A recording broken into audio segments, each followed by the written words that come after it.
I don't know about you, but I have been waiting a long time for Columbina's kit to see if Genshin could possibly make a bigger mistake than MAUVIKA. And it's not like I was instantly hating on Columbina from the start, because whenever I played Genshin every single day, this was easily my most anticipated character since the beginning. For me, she has one of the best character designs in the game.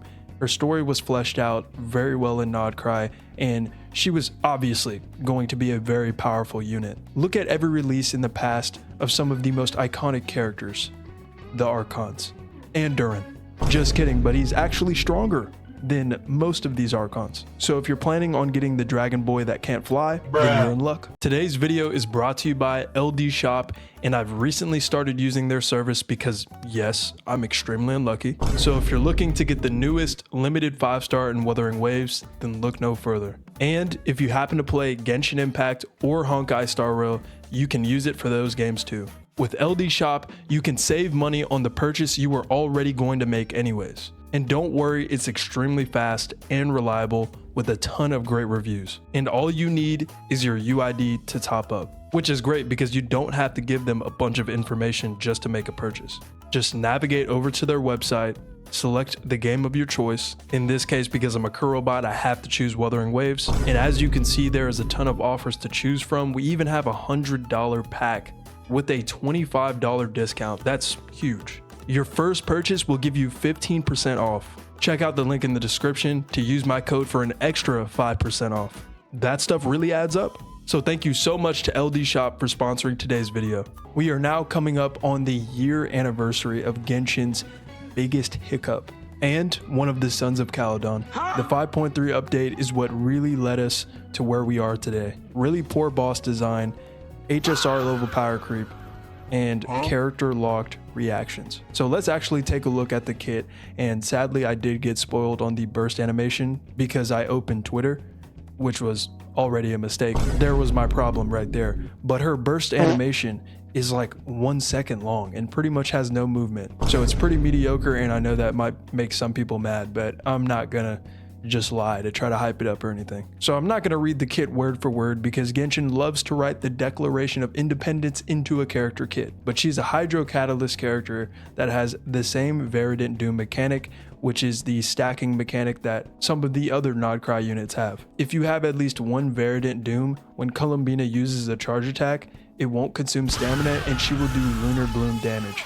So that's right, Columbina will be able to do multiple forms of damage by herself. With her skills, she'll be able to amplify the damage of either Lunar Bloom, Lunar Crystallize, or Lunar Electrocharge. Oh, and it also states in her kit that you have to pull her before her banner ends, or the game will uninstall itself from your device. Her burst is a domain that increases, who would have thought, lunar reaction damage.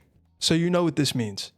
Think about all of the characters that rely on lunar reactions, and then think about how they could make the endgame hard enough to force these said characters to require Columbina. Think about Nefer and Flynn's, who require their partners also needing Columbina to keep up. Of course, they could potentially nerf Columbina at this stage of the beta, but considering the direction Genshin has chosen to go in since 5.3, it seems like they have not strayed too far from the path that they've set. Columbina is going to be more of an off-field DPS than someone like MAUVIKA, so Columbina will be more like Farina in that regard, but she will have the same impact on the game that MAUVIKA did. Obviously, she is going to be the best in slot for the lunar reaction characters, but she will also most likely be best in slot for a lot of the other characters that would be irrelevant otherwise. And I'm sure that sounds a little familiar if you played Honkai Star Rail during the 3.x patch cycle.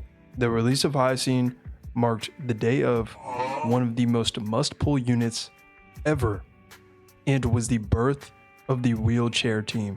And the name is exactly as it says.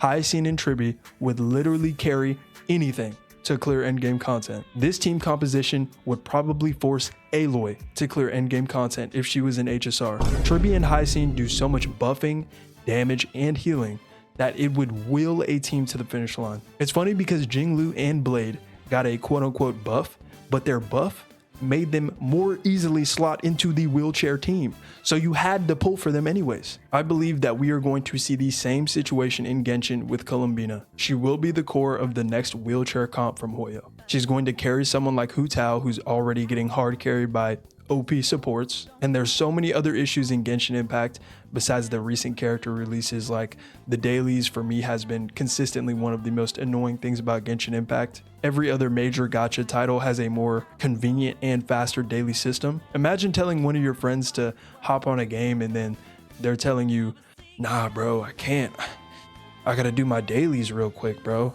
I either have to do the boring and tedious daily commission quests that we've had for 5 years, or go ahead and explore to do some of these boring ass events so I can get encounter points and then talk to Catherine.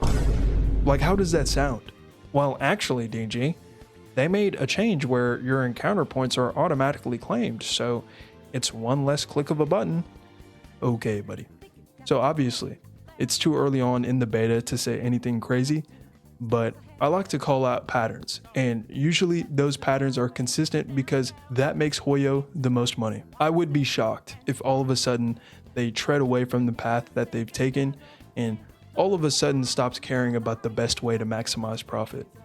Especially in opportunity like this, where Columbina is one of the most anticipated characters, not just of this region, but ever in the game's history. Then it would only make the most sense if she stayed in this state, if not have gotten more powerful by the time of her release. So your word of the day today is revenue. I decided we'd talk about the gacha revenue today because I'm too lazy to make a whole video of BS talking about the chart. But if you take a look here, we really don't see Duet Night Abyss here. Maybe it's because it's not a gacha game, but I had high hopes for DNA. And not to my surprise, the revenue for this game was pretty awful on mobile.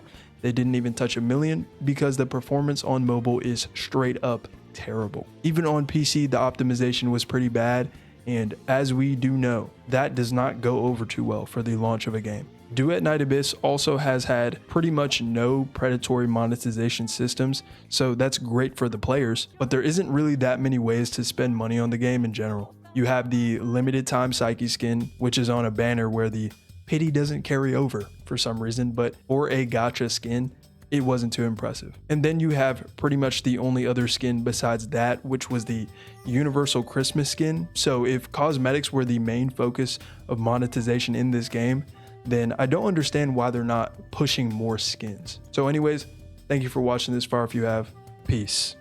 I'm just kidding. You thought I was gonna say peace? You thought I was really gonna say peace? Come on now. Yeah, because I forgot something last time. You look cute today. Peace.